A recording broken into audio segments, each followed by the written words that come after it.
MSP था, MSP रहेगा। आप लोगों को गर्व होना चाहिए। देखिए, मनमोहन सिंह जी ने कहा था वो मोदी को करना पड़ रहा है। गर्व कीजिए।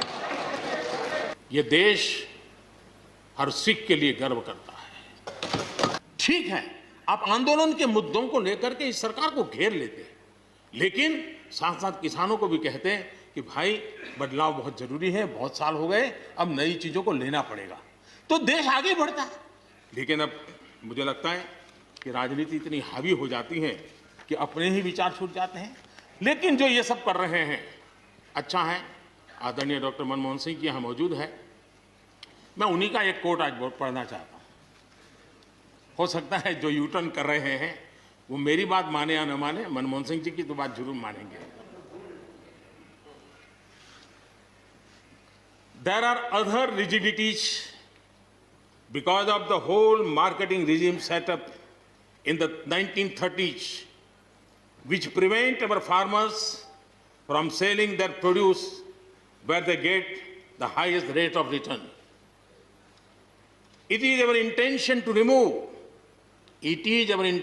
remove all those handicaps which come in the way of India realizing its vast potential as one large common market.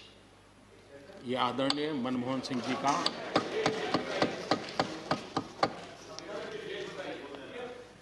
आदरणीय मनमोहन सिंह जी ने किसान को उपज बेचने की आजादी दिलाने, भारत को एक कृषि बाजार दिलाने के संबंध में अपना इरादा व्यक्त किया था और वो काम हम कर रहे हैं। और मुझे आप लोगों को गर्व होना चाहिए। देखिए, मनमोहन सिंह जी ने कहा था वो मोदी को करना पड़ रहा है। गर्व कीजिए।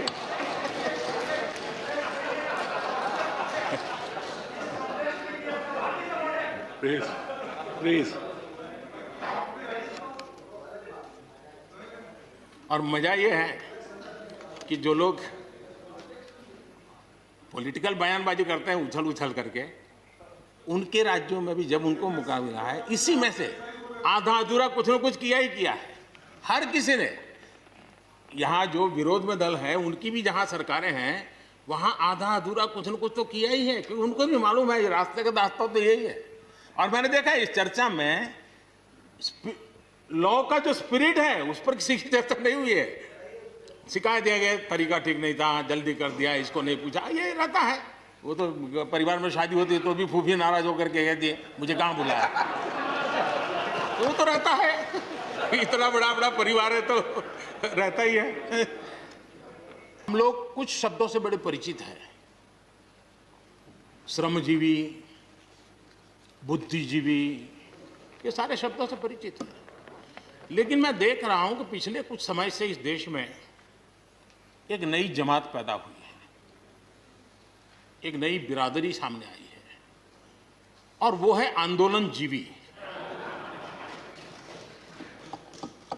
ये जमात आप देखोगे, वकीलों का आंदोलन है वो ना वहां नजर आएंगे, स्टूडेंट का आंदोलन है वो वहां नजर आएंगे, मजदूर का आंदोलन है वो वहां नजर आएंगे, कभी पर्दे के पीछे कभी पर्दे के आगे। एक पूरी टोली है जी जो आंदोलनजीवी है। वो आंदोलन के बिना जी नहीं सकते हैं और आंदोलन से जीने के लिए रास्ते खोजते रहते हैं। हमें ऐसे लोगों को पहचानना होगा कि वो जो सब जगह पे पहुंच करके और बड़ा आइडियोलॉजिकल स्टैंड दे देते हैं, गुमराह कर देते हैं, नए नए तरीके ढूंढो बता देते हैं। देश आंदोलनजीवी लोगों से बचे, इसके लिए हम सबको, और ये उनकी ताकत है। उनका क्या है, खुद खड़ा नहीं कर सकते चीजें, किसी की चल रही तो जाके बैठ जाते हैं, वो अपना जो जितने दिन चले चल जाता है उनका। ऐसे लोगों को पहचानने की बहुत आवश्यकता है। ये सारे आंदोलनजीवी परजीवी होते हैं।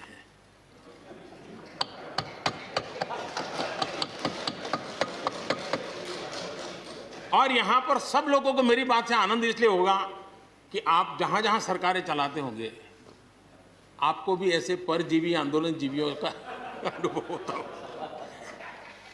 और इसलिए उसी प्रकार से एक नया मैं चीज देख रहा हूं, देश प्रगति कर रहा है, हम एफडीआई की बात कर रहे हैं, फॉरेन डायरेक्ट इन्वेस्टमेंट, लेकिन मैं देख रहा हूं इन दिनों एक नया एफडीआई मैदान में आया है। ये नए एफडीआई से देश को बचाना है जी। एफडीआई चाहिए, फॉरेन डायरेक्ट इन्वेस्टमेंट, लेकिन ये जो नया एफडीआई नजर का आ रहा है, ये नए एफडीआई से जरूर बचना होगा। और ये नया एफडीआई है foreign destructive ideology, foreign destructive ideology. और इसलिए इस एफडीआई से देश को बचाने के लिए हमने और जागरूक रहने की जरूरत है। कोई कमी हो तो उसको ठीक करेंगे, और कहीं ढिलाई है तो उसको कसेंगे। ऐसा तो है नहीं कि सब दरवाजे बंद कर दिए बस। और इसलिए मैं कहता हूं, मैं विश्वास दिलाता हूं कि मंडियां अधिक आधुनिक बने, अधिक प्रतिस्पर्धी होगी। इस बार बजट में भी उसके लिए हमने प्रावधान किया है। इतना ही नहीं, एमएसपी है, एमएसपी था, एमएसपी रहेगा। ये सदन की पवित्रता समझे हम। जिन 80 करोड़ से अधिक लोगों को सस्ते में राशन दिया जाता है, वो भी कंटिन्यू रहेगा। इसलिए मेहरबानी करके भ्रम फैलाने के काम में हम न जुड़े, क्योंकि हमको देश ने एक विशिष्ट जिम्मेवारी दी है। लेकिन कुछ लोग हैं जो भारत अस्थिर रहे, अशांत रहे, इसे लगातार कोशिशें कर रहे हैं। हमें इन लोगों को जानना होगा। हम ये न भूलें कि पंजाब के साथ क्या हुआ। जब बंटवारा हुआ, सबसे ज्यादा भुगतना पड़ा पंजाब को। जब 84 के दंगे हुए, सबसे ज्यादा आंसू बहे पंजाब के, सबसे ज्यादा दर्दनाक घटनाओं का शिकार होना पड़ा पंजाब को। जो जम्मू कश्मीर में हुआ, निर्दोषों को मौत के घाट उतार दिया गया। जो नॉर्थ ईस्ट में होता रहा, आए दिन बम बंदूक और गोलियों का कारोबार चलता रहा। ये सारी चीजों ने देश को किसी न किसी रूप में बहुत नुकसान किया है। इसके पीछे कौन ताकतें हैं, हर समय हर सरकारों ने इसको देखा है, जाना है, परखा है। और इसलिए हमें उस जज्बे से इन सारी समस्याओं के समाधान के लिए हम तेजी से आगे बढ़े। और हम ये न भूलें कि कुछ लोग हमारे, खास करके पंजाब के, खास करके सिख भाइयों के दिमाग में गलत चीजें भरने में लगे हैं। ये देश हर सिख के लिए गर्व करता है। देश के लिए क्या कुछ नहीं किया इन्होंने। उनका जितना हम आदर करें उतना कम है। गुरुओं की महान परंपरा को, और मेरा भाग्य रहा है मुझे पंजाब की रोटी खाने का अवसर मिला है। मैं जिंदगी में बहुत महत्वपूर्ण वर्ष पंजाब में बिताए हैं, इसलिए मुझे मालूम है। और इसलिए जो भाषा उनके लिए कुछ लोग बोलते हैं, उनको गुमराह करने के जो लोग प्रयास करते हैं, इससे कभी देश का भला नहीं होगा। और इसलिए हमें इन दिशा में चिंता करने की आवश्यकता है।